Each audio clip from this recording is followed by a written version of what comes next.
MD zoology classes में आप सभी का स्वागत है। My self Mahendra Devanda. आज हम बात करने वाले हैं प्रोटीन सिंथेसिस, जिसको हम ट्रांसलेशन भी कहते हैं। प्रोटीन सिंथेसिस यानी प्रोटीन का निर्माण होना, सिंथेसिस होना। ट्रांसलेशन यानी अनुवादन करना, किसका? एमआरएनए से प्रोटीन का निर्माण करना अनुवादन कहलाता है। यहाँ फिगर में हमने सेंट्रल डोग्मा के बारे में बताया था पहले भी। आप इससे पहले में वीडियो में भी आप ट्रांसक्रिप्शन के बारे में भी पढ़ सकते हैं। ट्रांसक्रिप्शन में हमने जाना कि डीएनए का जो स्ट्रैंड है उससे हमने एक आरएनए बनाया। अब वो आरएनए एमआरएनए भी हो सकता है, टीआरएनए भी हो सकता है, आरआरएनए भी हो सकता है, जो कि अलग अलग प्रकार के कार्य करते हैं। यहाँ जो प्रोटीन सिंथेसिस होगा वो एमआरएनए से होगा। एमआरएनए से प्रोटीन का निर्माण होता है। इस प्रक्रिया को हम ट्रांसलेशन कहते हैं, प्रोटीन सिंथेसिस कह रहे हैं। इस पूरी प्रक्रिया को हम समझेंगे उससे पहले हम जो ट्रांसक्रिप्शन पढ़ रहे थे, जो ट्रांसक्रिप्शन की प्रक्रिया हो रही थी न्यूक्लियस में, एक कोशिका के केंद्रक में ये घटित हो रही थी। जबकि जो ट्रांसलेशन की जो प्रक्रिया है ये सेल के साइटोप्लाज्म में होने वाली घटना है। यानी हमारा जो सेल में डीएनए है, ये न्यूक्लियस कंटेंट दिखाया गया है, ये न्यूक्लियर मेम्ब्रेन है। इस न्यूक्लियर मेम्ब्रेन के अंदर डबल स्टैंडर्ड डीएनए है, उसकी एक जीन का ट्रांसक्रिप्शन हुआ और ट्रांसक्रिप्शन से एमआरएनए बना। ये एमआरएनए साइटोप्लाज्म में आकर इससे प्रोटीन सिंथेसिस, ये प्रोटीन की स्ट्रैंड है जिसमें एमिनो एसिड आपस में जुड़कर पॉलीपेप्टाइड चेन बनाते हैं। इसी के बारे में हम चर्चा करेंगे कि जो एक एमआरएनए से किस प्रकार से पॉलीपेप्टाइड चेन का निर्माण होता है। समझते हैं ट्रांसलेशन, जिसको हम प्रोटीन सिंथेसिस भी कह रहे हैं। इसकी डेफिनेशन की बात करें तो the process of polymerisation of amino acid to form a polypeptide chain from an mRNA template. यानी बिल्कुल सिंपल शब्दों में अमीनो एसिड जो कि एक कोशिका में पहले से प्रेजेंट हैं, उनके बीच में आपस में जो पेप्टाइड बॉन्ड है उनके जुड़ने से एक पॉलीपेप्टाइड चेन का निर्माण होता है। और ये जो चेन का जो जिस अनुक्रम में इन अमीनो एसिड जुड़ते हैं वो एमआरएनए टेम्पलेट को यूज़ करते हैं। जैसे कि मान लीजिए कि अमीनो एसिड है, आप ये जानते हैं कि जो प्रोटीन का जो निर्माण होता है वो अमीनो एसिड की छोटी छोटी संरचनाएं आपस में मिलकर पॉलीपेप्टाइड बनाती है, या हम यूँ कहें कि प्रोटीन का निर्माण करती है। जैसे कि एक अमीनो एसिड है, ये दूसरे अमीनो एसिड के साथ जुड़ेगा, अगेन किसी थर्ड अमीनो एसिड के साथ जुड़ेगा, और इनके बीच में जो बॉन्ड पाया जाता है वो पेप्टाइड बॉन्ड होता है। जैसे कि ये अमीनो एसिड आपस में जुड़े हुए होते हैं। तो इनमें कौन सा अमीनो एसिड कौन सी पोजीशन पे जुड़ेगा, इसका निर्धारण एमआरएनए करता है। समझेंगे किस प्रकार से ये प्रक्रिया होती है। Amino acid are joined by a bond called peptide bond. Amino acid आपस में किस प्रकार से जुड़े हुए रहते हैं? पेप्टाइड बॉन्ड के द्वारा। जब दो अमीनो एसिड आपस में जुड़ते हैं तो इस बॉन्ड को हम डाईपेप्टाइड बॉन्ड कहते हैं। यहाँ पर आप ये बात ध्यान रखें कि मोनोपेप्टाइड कोई बॉन्ड नहीं होता है, क्योंकि सिंगल अमीनो एसिड वो किसी के साथ पेप्टाइड बॉन्ड नहीं बना रहा है। लेकिन दो अमीनो एसिड आपस में जब जुड़ते हैं तो उसको डाईपेप्टाइड बॉन्ड कह रहे हैं, क्योंकि वो पहले वाले अमीनो एसिड के लिए भी पेप्टाइड बॉन्ड है और दूसरे वाले अमीनो एसिड के लिए भी पेप्टाइड बॉन्ड है। और पेप्टाइड बॉन्ड के लिए हमें एनर्जी की आवश्यकता पड़ती है, यानी एनर्जी खर्च करते हैं प्रक्रिया में। मतलब जो ट्रांसलेशन की जो प्रक्रिया है उसमें हमें एनर्जी खर्च करनी पड़ती है, एटीपी खर्च करनी पड़ेगी। Translation process occur in cytoplasm of a cell. Translation की प्रक्रिया सेल के साइटोप्लाज्म में होता है, यानी जो कोशिका द्रव्य है वहाँ पर ये संपन्न होती है। लेकिन जो ट्रांसक्रिप्शन है वह प्रक्रिया केंद्रक में हो रही थी, यह प्रक्रिया साइटोप्लाज्म में हो रही है। अब हमारे लिए महत्वपूर्ण ये है कि हम प्रोटीन क्यों बना रहे हैं। सेल में पहले से ही अमीनो एसिड प्रेजेंट हैं, वो अपने आप में से क्यों नहीं पॉलीपेप्टाइड बना लेते हैं? क्योंकि उनको किस क्रम में जोड़ना है। अमीनो एसिड तो पहले से ही एक, जैसे कि एक कोशिका है, उस कोशिका में अमीनो एसिड तो पहले से ही प्रेजेंट होते हैं, और वो अमीनो एसिड हमारे जो डाइजेशन की प्रक्रिया है उस प्रक्रिया के तहत अमीनो एसिड सेल में पाए जाते हैं। यानी हमने जो भोजन खाया है, हमने जो प्रोटीन लिया है, उसको फाइनली एमिनो एसिड में ब्रेक किया, एमिनो एसिड को एब्जॉर्ब किया और एब्जॉर्ब होने के बाद में वो ब्लड के थ्रू सेल में जा रहे हैं। एमिनो एसिड आपस में अब बनाएंगे, प्रोटीन का निर्माण करेंगे, लेकिन वास्तव में ये प्रोटीन का जो निर्माण करेंगे उसमें हमें इन एमिनो एसिड को एक सीक्वेंस में जोड़ना पड़ेगा, यानी कौन सा पहले ट्रिप्टोफैन आना चाहिए, ग्लाइसिन आना चाहिए, वेलिन आना चाहिए, कौन से अनुक्रम में आना चाहिए। तो इसके निर्धारण के लिए हमारे पास एमआरएनए होता है और वास्तव में एमआरएनए के लिए सूचना डीएनए से आती है, यानी जिसको हम मास्टर कॉपी कहते हैं। जो हमारा डीएनए जो न्यूक्लियस में पाया जा रहा है, ये इसमें ये न्यूक्लियस है, ये साइटोप्लाज्म है और ये सेल मेम्ब्रेन है। साइटोप्लाज्म में पहले से ही ये एमिनो एसिड प्रेजेंट होते हैं, इनको आपस में हमें जोड़ना है। तो हमारे शरीर में जो प्रोटीन है वो कई प्रकार के कार्य होती हैं, इसलिए हम प्रोटीन को बनाते हैं। प्रोटीन का जो कार्य होता है, जो फॉर्मेशन ऑफ स्ट्रक्चर, कई प्रकार की संरचना बनाने में, एंजाइम्स को बनाने में और ट्रांसपोर्टेशन, यानी अलग अलग पदार्थों का हम जो परिवहन करते हैं उसमें पर प्रोटीन योगदान देती है। जैसे ट्रांसक्रिप्शन में हमने पढ़ा था कि वहाँ पर एक ट्रांसक्रिप्शन यूनिट होती है, ऐसे ही ट्रांसलेशन में भी एक ट्रांसलेशन यूनिट होती है जिसको ट्रांसलेशन यूनिट कह रहे हैं। इसमें कौन कौन से पार्ट पाए जाते हैं? वास्तव में ट्रांसलेशन में क्या क्या पाए जाते हैं? ट्रांसलेशन में पाया जाता है एक AUG कोडोन, लेकिन ये किसके ऊपर होता है? एक mRNA के ऊपर होता है। जैसे कि ये एक mRNA है, इस mRNA का मान लीजिए कि ये 5 प्राइम एंड है और ये 3 प्राइम एंड होगा। इसके एक स्टार्ट एक कोडोन पर, जहाँ पर AUG कोडोन है, AUG यानी ये नाइट्रोजन बेस जहाँ पर प्रेजेंट होंगे वहाँ से स्टार्ट होगा। क्या स्टार्ट होगा? जो हमें प्रोटीन बनाना है वो शुरू हो जाएगा। स्टॉप कोडोन, एक स्टॉप कोडोन होता है, यानी जहाँ तक प्रोटीन हमें बनाना है वहाँ तक, तो वहाँ पर एक स्टॉप कोडोन होगा। And codons for a polypeptide, और बीच का जो भाग होता है वो बनाएगा पॉलीपेप्टाइड चेन, ये पॉलीपेप्टाइड चेन बनाएगा। तो इस प्रकार से 3 भाग हैं इसमें। एक हो गया स्टार्टिंग कोडोन्स, दूसरा हो गया स्टॉप कोडोन और तीसरा जो भाग होता है वो पॉलीपेप्टाइड वाला जो कोडोन बना रहा है वो रीजन, यानी कोडोन रीजन। एडिशनल सीक्वेंस, इन सीक्वेंस के अलावा भी कुछ सीक्वेंस पाया जाता है जिसको हम अनट्रांसलेटेड रीजन कहते हैं, UTR रीजन कहते हैं। जो हमारा mRNA है, इस mRNA में एक स्थान हो गया AUG यानी स्टार्ट कोडोन, ये हो गया स्टॉप कोडोन, ये 5 प्राइम और ये 3 प्राइम एंड हो गया, बीच वाला जिससे पॉलीपेप्टाइड बन रहे हैं। लेकिन इस स्टार्ट कोडोन से पहले भी कुछ रीजन पाया जाता है और स्टॉप कोडोन के बाद में भी कुछ रीजन पाया जाता है। उस रीजन को हम कहते हैं UTR रीजन, अनट्रांसलेटेड रीजन, यानी वास्तव में उससे किसी भी प्रकार का कोई प्रोडक्ट का निर्माण नहीं होता है। The UTRs are present at both end, और जो UTR जो रीजन होता है वो 5 प्राइम एंड की तरफ भी होगा जो mRNA है, और जो 3 प्राइम एंड है mRNA का वहाँ पर भी ये पार्ट प्रेजेंट होते हैं। Before start codon and 3 prime and after the stop codon, ये यहाँ पर पाए जाते हैं।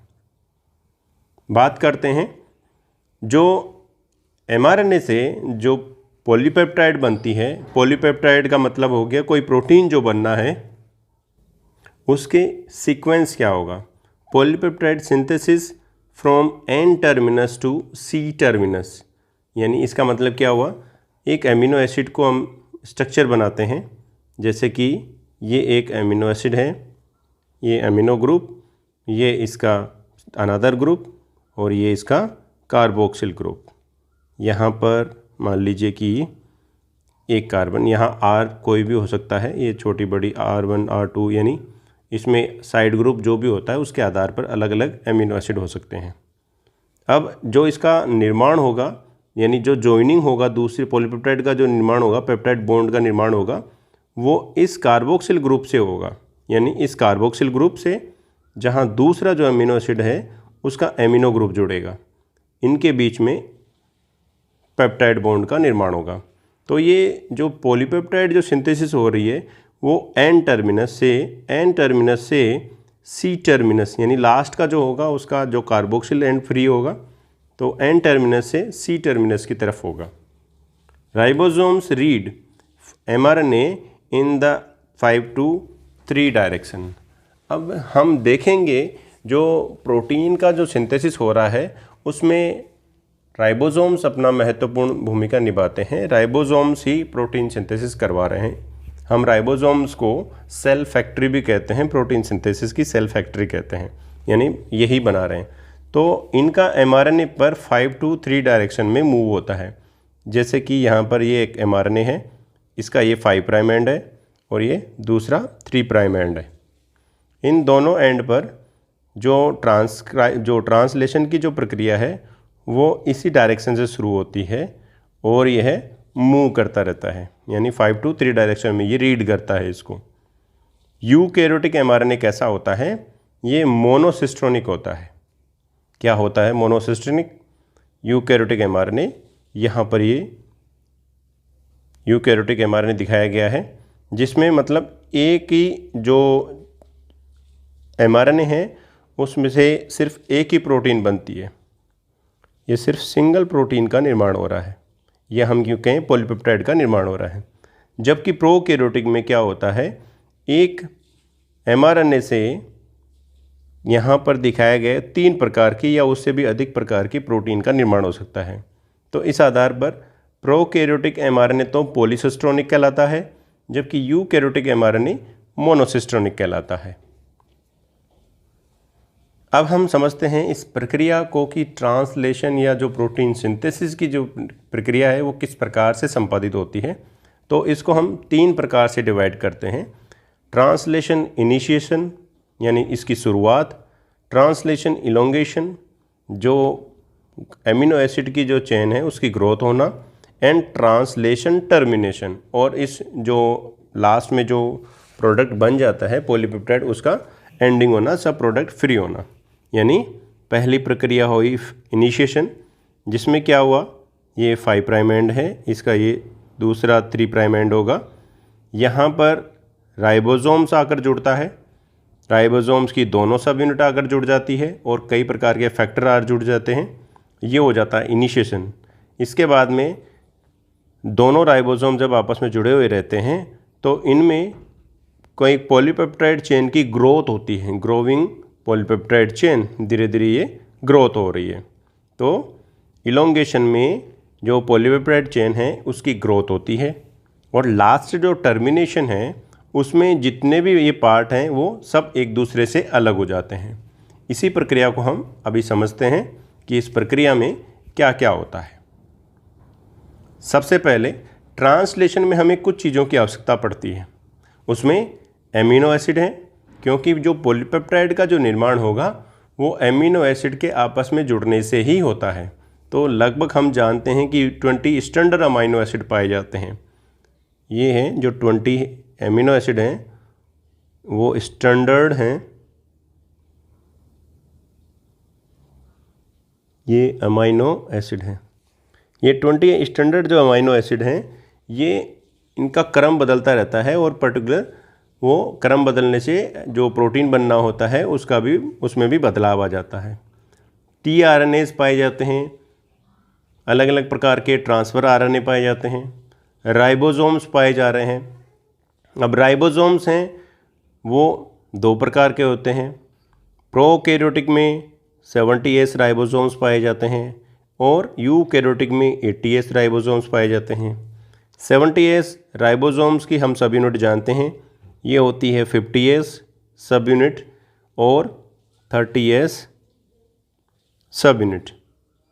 जबकि यूकैरियोटिक राइबोसोम्स में 60S एंड 40S राइबोसोम्स की 2 सब यूनिट पाई जाती है। यानी राइबोसोम्स हैव 2 सब यूनिट, एंड राइबोसोम्स क्या कर रहा है, act as catalyst for the formation of peptide bond. Peptide bond के निर्माण में यह एक कैटलिस्ट की तरह काम कर रहा है, यानी पेप्टाइड बॉन्ड को बनाने में मदद करता है। नेक्स्ट है mRNA, जिसको टेम्पलेट की तरह यूज़ किया जाएगा और इसके अलावा कई प्रकार के ट्रांसलेशन फैक्टर्स, आयंस, ये भी रिक्वायरमेंट होती है। साथ ही साथ एनर्जी की भी आवश्यकता पड़ेगी, यानी एटीपी और जीटीपी की भी आवश्यकता पड़ेगी। अब हम समझते हैं इनिशिएशन को, ट्रांसलेशन इनिशिएशन को, यानी जो अनुवादन की जो प्रक्रिया है उसकी शुरुआत कैसे होती है। तो सबसे पहले हमें क्या करना पड़ेगा, हमारे पास में जो प्रक्रिया है उसमें हमें एमिनो एसिड चाहिए। एमिनो एसिड को इसके लिए हमें एक्टिव करना पड़ेगा, उसको हमें कुछ ना कुछ प्रक्रिया के माध्यम से उसको एक्टिव करना पड़ेगा।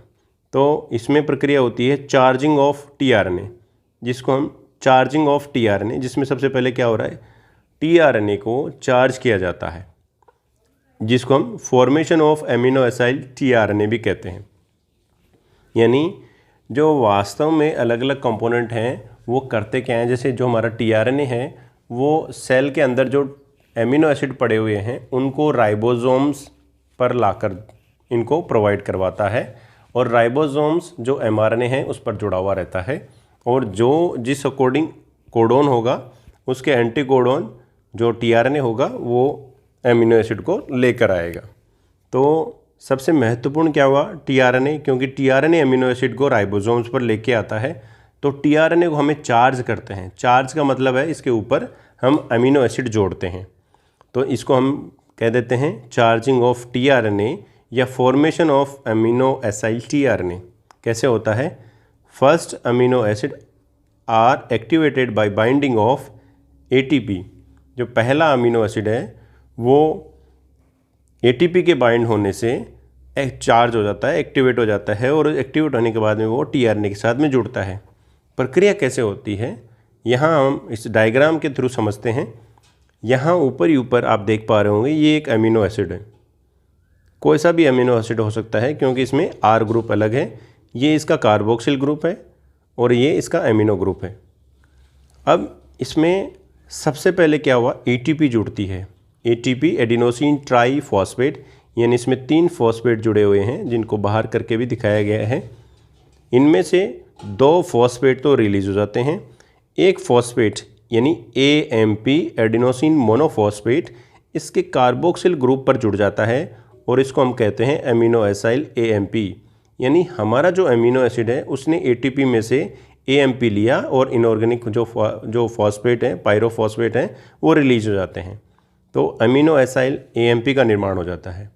अब ये जो अमीनो एसिड है ये एक्टिवेट तो हो चुका है, लेकिन अभी हमें इसको, क्योंकि खुद मूव नहीं कर सकता और अगर चला भी जाता तो भी उसको पता नहीं रहता कि कौन सी जगह उसको जोड़ना है, तो इसके लिए स्पेशल जो टीआरएनएज पाया जाता है, ये टीआरएनए है। ये टीआरएनए का हम जानते हैं कि जो 3 प्राइम एंड होता है उस पर कंजर्व सीक्वेंस होता है जिसको हम CCA के नाम से जानते हैं, और लास्ट का जो सीक्वेंस होता है एडिनोसिन होता है। इस वाले भाग से जो एमिनो एसिड है वो जुड़ता है। कैसे जुड़ता है, देखो ये हो गया हमारा टीआरएनए, टीआरएनए के 3 प्राइम एंड पर जाकर एक एमिनो एसिड जुड़ चुका है, यानी ये बन चुका है amino acyl tRNA, amino acyl tRNA, जिसको हम चार्ज ऑफ टीआरएनए भी कहते हैं, चार्ज हुआ टीआरएनए कह रहे हैं, यानी अब ये एक्टिव हो चुका है। Translation start at a specific site of 5 prime end of mRNA. Translation की प्रक्रिया 5 प्राइम एंड पर शुरू होती है, वो 3 प्राइम एंड की तरफ से शुरू नहीं होती है, लेकिन 5 प्राइम एंड पर भी वो सभी जगह शुरू नहीं होती है, उसके लिए एक पर्टिकुलर जगह होती है, वहाँ से ये प्रक्रिया शुरू होती है। Translation initiation with methionine amino acid usually coded by encoded bye AUG codon. जो ट्रांसलेशन इनिशिएशन है उसका जो सीक्वेंस होता है, यानी ट्रांसलेशन की जो प्रक्रिया जहाँ से शुरू होती है वहाँ का पहला वाला जो कोडोन होता है। अब ये सोच रहे हैं कि कोडोन क्या है, कोडोन एक्चुअली 3 न्यूक्लियोटाइड का सीक्वेंस होता है। जैसे कि ये एक एमआरएनए है, एमआरएनए आप जानते हैं न्यूक्लियोटाइड से मिलकर बना होता है, ये 5 प्राइम एंड हो गया और ये इसका 3 प्राइम एंड हो गया।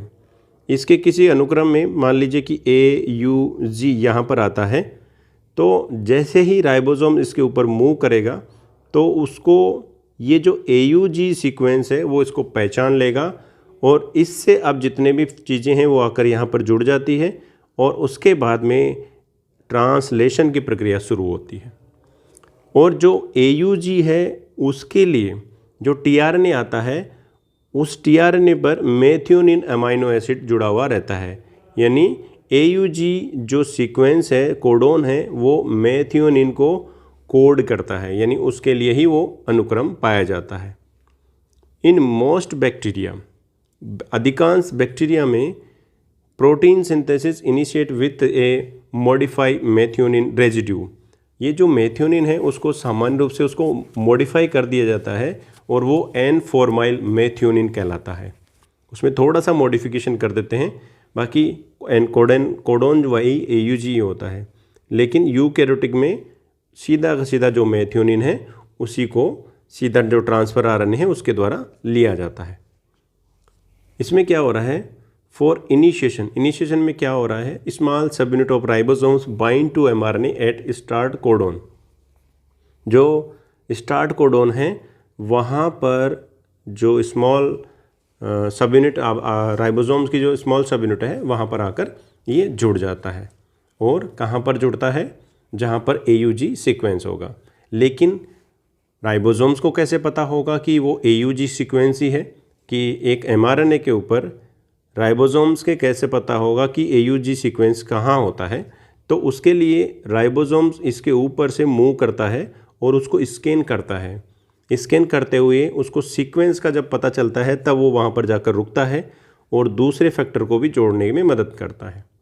जैसे कि इन मोस्ट बैक्टीरिया, कुछ अधिकांश जो बैक्टीरिया हैं उनमें एक सीक्वेंस पाया जाता है जिसको साइन डेलगर्नो सीक्वेंस, ये दोनों अलग अलग वैज्ञानिक हैं, साइन है और डेलगर्नो है, साइन डेलगर्नो सीक्वेंस कहते हैं। ये जो साइन डेलगर्नो सीक्वेंस है जिसका अनुक्रम भी यहाँ पर दिया गया है 5 प्राइम का से शुरू होकर AGG एंड U और उसके बाद में AUG। ये जो सीक्वेंस है इस तरह से है, 5 प्राइम एंड पर है, इसके बाद में यहाँ पर AUG आ जाता है।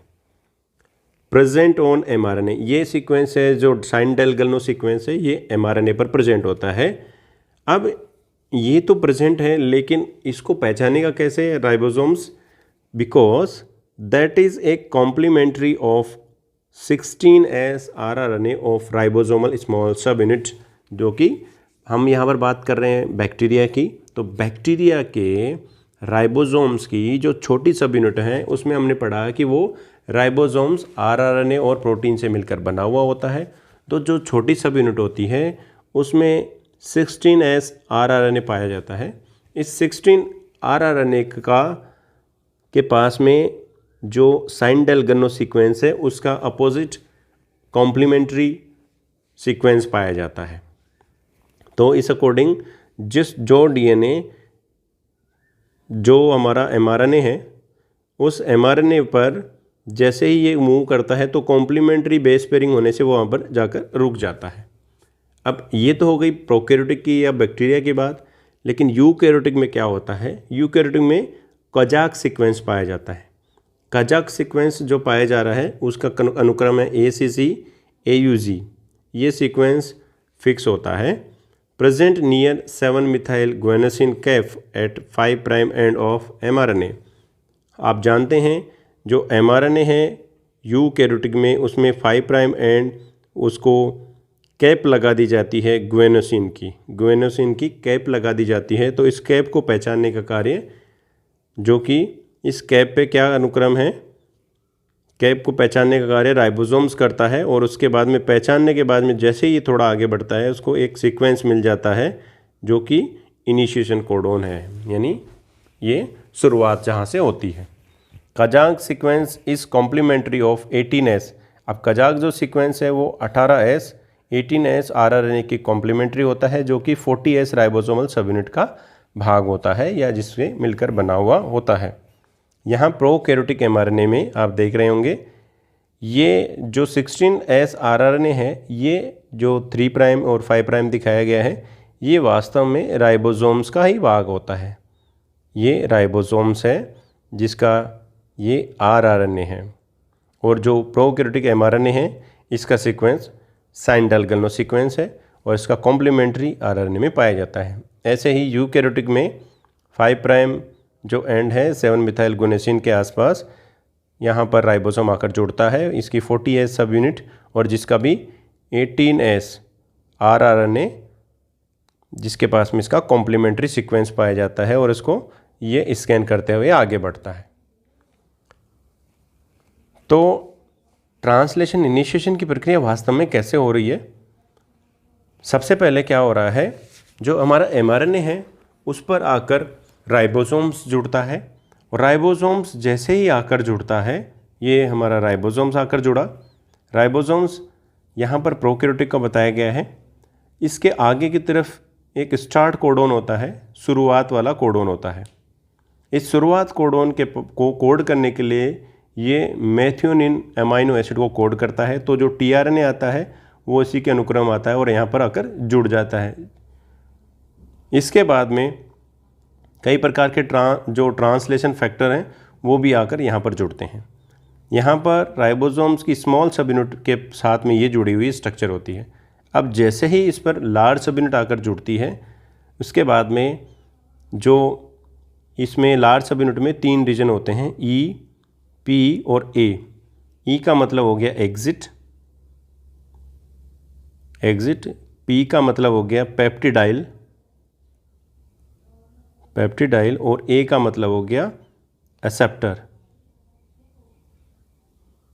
यानी इस पर आकर जुड़ने का काम होता है। एंट्री पॉइंट है ये।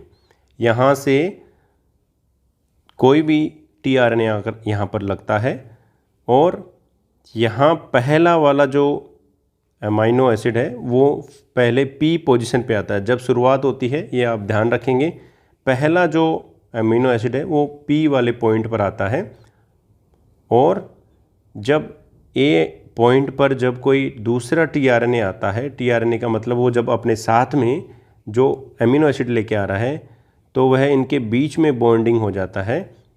तो बॉन्ड होने के बाद में इनकी शिफ्टिंग होती है, ये बाहर निकलता रहता है और यहाँ पर दूसरे टीआरएनए जुड़ते रहते हैं। ये एनिमेशन के थ्रू हम इसको समझते हैं कि सबसे पहले क्या हुआ, ये एंटीकोडोन है, एंटीकोडोन इसके पास ये सीक्वेंस है, ये पर्टिकुलर इस सीक्वेंस के साथ में जुड़ा है जो कि एमआरएनए पर जो सीक्वेंस पाया जा रहा है उसी अकॉर्डिंग ये पर्टिकुलर जो हमारा एमआरएनए है उस पर आकर जुड़ता है। जैसे कि यहाँ पर AUG है, AUG का मतलब स्टार्ट कोडोन, क्योंकि ये इसको पहचान लेता है। यानी इसमें क्या हो रहा है, इनिशिएशन में association of initiation translation factors, इसमें ट्रांसलेशन फैक्टर्स जुड़ रहे हैं, मेथियोनाइल टीआरएनए जुड़ रहे हैं, एमआरएनए जुड़ रहे हैं और small sub unit of ribosomes, और राइबोसोम्स की छोटी सब यूनिट आपस में जोड़ती है तो इनिशिएशन कॉम्प्लेक्स का निर्माण करती है।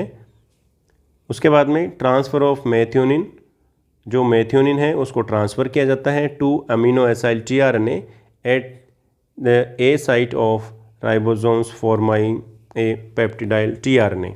उसके बाद में जो ए पॉइंट है, पहला अमीनो एसिड पी वाले स्थान पर जुड़ा, दूसरे अमीनो एसिड जो आकर जुड़ेगा या टीआरएनए जो आकर जुड़ेगा वो ए पर आकर जुड़ेगा। अब मान लीजिए कि ये जो टीआरएनए है, एक हमने टीआरएनए बनाया, ये टीआरएनए है, इसके साथ में एक ग्लाइसिन अमाइनो एसिड ऐड है एग्जांपल के तौर पर, तो ये यहाँ पर एंट्री कर रहा है और ये पहला जो अमाइनो एसिड है, जो मेथियोनिन है, इनके बीच में और जो ग्लाइसिन है इनके बीच में आपस में पेप्टाइड बॉन्ड का फॉर्मेशन हो जाता है। उसके बाद में जैसे ही इनके बीच में पेप्टाइड बॉन्ड का फॉर्मेशन हो जाता है, ये जो टीआरएनए है ये यहाँ से फ्री हो जाता है और ये ई वाली स्थान पर चला जाता है। देखेंगे सभी मैकेनिज्म को। तो इनिशिएशन कॉम्प्लेक्स का निर्माण कैसे हुआ, जब एक mRNA small sub unit of ribosomes, ribosome की छोटी सब यूनिट, इसके अलावा वहाँ पर दूसरे ट्रांसलेशन फैक्टर्स आपस में आकर जुड़ जाते हैं, एमआरएनए वहाँ पर होता है, तो इनिशिएशन कॉम्प्लेक्स का निर्माण होता है। और जैसे ही 2 अमीनो एसिड आपस में पेप्टाइड बॉन्ड का फॉर्मेशन कर लेते हैं, तो यहाँ से अब इलोंगेशन प्रक्रिया शुरू होती है। नेक्स्ट जो प्रक्रिया है उसको हम कहते हैं इलोंगेशन। तो इलोंगेशन में the ribosomes proceed to elongation phase of protein synthesis, इसमें राइबोसोम सबसे महत्वपूर्ण भूमिका निभा रहे हैं। लार्ज सब unit of ribosomes join with initiation complex then elongation proceed, elongation प्रक्रिया तब तक नहीं होती जब लार्ज सब यूनिट आकर नहीं जुड़ती, किसकी, राइबोसोम्स की। Group of ribosomes bound on mRNA called polyribosomes. और पॉलीराइबोसोम्स की कंडीशन इसी mRNA पर जब बहुत सारे, क्योंकि एक राइबोसोम्स नहीं करता है, इस mRNA पर जब एक से अधिक संख्या में राइबोसोम आकर जुड़ते हैं तो इस कंडीशन को हम पॉलीसोम या पॉलीराइबोसोम्स कह रहे हैं। The ribosomes move from codon to codon along the mRNA। अब यहाँ पर आप ध्यान रखेंगे कि जो मूवमेंट होता है वो राइबोसोम्स का होता है, mRNA खिसकता नहीं है, सिर्फ राइबोसोम से एक स्थान से दूसरे स्थान पर मूव करता है, जिसको हम ट्रांसलोकेशन कहते हैं। यहाँ एनिमेशन से आप देखो, इसमें ई साइट है, ये पी साइट थी और ये एंट्री साइट है। जैसे ही ये दूसरी जगह पे मूव करेगा इसका ए स्थान खाली हो जाता है।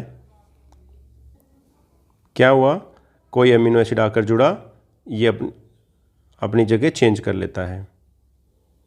कैसे हुआ, यहाँ आप देख रहे होंगे, यहाँ ये अमीनो एसिड आपस में, ये लास्ट वाला आप रीजन जुड़ रहा है, ये अमीनो एसिड है, ये भी अमीनो एसिड है, ये आपस में पेप्टाइड बॉन्ड से जुड़े हुए रहते हैं। और जो भी आएगा वो नया ए पर आएगा और इसके बाद में ये शिफ्ट हो जाते हैं और ई साइड से जो भी ट्रांसफ़र जो आरएनए है वो तो निकल जाता है और एमिनो ग्रुप ऊपर पेप्टाइड बॉन्ड में जुड़ जाता है। इस प्रकार से जुड़ जाता है। राइबोसोम्स स्मॉल सब यूनिट्स, ये लार्ज सब यूनिट, और इसमें जो सीक्वेंस होता है ये दोनों, ये साइट हो गई, ये ए साइट हो गई, ये पी साइट है और ये ई साइट है। ई से तो बाहर निकल जाता है, ए पर जो भी एंट्री होती है और इनके पेप्टाइड बॉन्ड का फॉर्मेशन होता है। टर्मिनेशन यानी ट्रांसलेशन का, ये जितने भी प्रोडक्ट हैं वो एक दूसरे से दूर हो जाते हैं। At the end all release factor bind to stop codon. RNA जो ट्रांसलेशन की जो प्रक्रिया होती है उसका समापन स्टॉप कोडॉन से होता है। और स्टॉप कोडॉन आप जानते हैं 3 प्रकार के होते हैं। UAA जिसको हम ओक्रे कहते हैं, UAG अम्बेर जिसको कह रहे हैं, और UGA उसको हम ओपेल कहते हैं। ये तीनों सीक्वेंस जिस mRNA के अंतिम छोर पर पाए जा रहे हैं, जिस एंड पर पाए जा रहे हैं, वहाँ पर जो हमारी पॉलीपेप्टाइड है उसका बनना बंद हो जाता है। तो यह प्रक्रिया, क्योंकि इनके लिए किसी प्रकार का कोई ट्रांसफ़र RNA नहीं पाया जा रहा है, तो वह प्रक्रिया स्वतः ही रुक जाती है। साथ ही साथ कुछ रिलीजिंग फैक्टर भी आते हैं। इस सब जो आपस में जुड़े हुए प्रोडक्ट हैं उनको रिलीज़ करने के लिए रिलीजिंग फैक्टर भी आते हैं जो कि टर्मिनेशन करते हैं ट्रांसलेशन का। और उसके बाद में releasing of complete polypeptide from the ribosomes. Ribosome से जो कंप्लीट हमारी पॉलीपेप्टाइड है उसको अलग कर दिया जाता है। रिलीजिंग फैक्टर कौन कौन से हैं? Releasing factor first, releasing factor second and releasing factor third, जो कि प्रोकैरियोटिक में पाए जाते हैं। इसके अलावा जो यूकैरियोटिक है उसमें सिर्फ 2 फैक्टर पाए जा रहे हैं, जिसमें सिर्फ एक ही फैक्टर काम में आता है। यहाँ डायग्राम के थ्रू भी आप इसको समझ सकते हैं।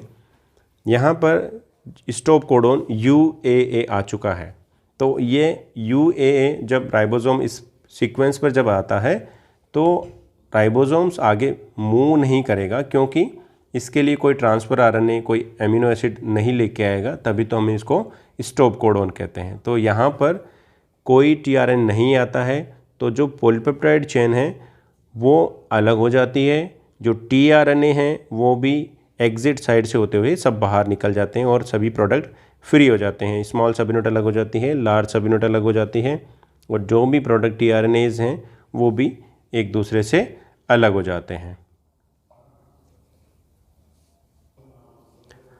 तो इस प्रकार से यह प्रक्रिया कैसे संपन्न होती है, जिसमें 3 चीज़ें भाग लेती हैं। यह प्रक्रिया इस प्रकार से संपन्न हो रही है कि हमारा mRNA इस पर स्मॉल सब यूनिट आकर जुड़ती है। इसमें 3 बाइंडिंग साइट पाई जाती है। EPA, E से एग्जिट हो जाते हैं, जो भी tRNA आता है वो एग्जिट हो जाता है। P से और A के बीच में जो भी tRNA होता है उनके बीच में पेप्टाइड बॉन्ड का निर्माण होता है, और जो भी पॉलीपेप्टाइड चेन नहीं बनती है उसको फ्री कर दिया जाता है रिलीजिंग फैक्टर के द्वारा। और ये प्रक्रिया जब स्टॉप कोडॉन आता है तब संपन्न हो जाती है। उम्मीद है आपको वीडियो ठीक लगा होगा। Thank you.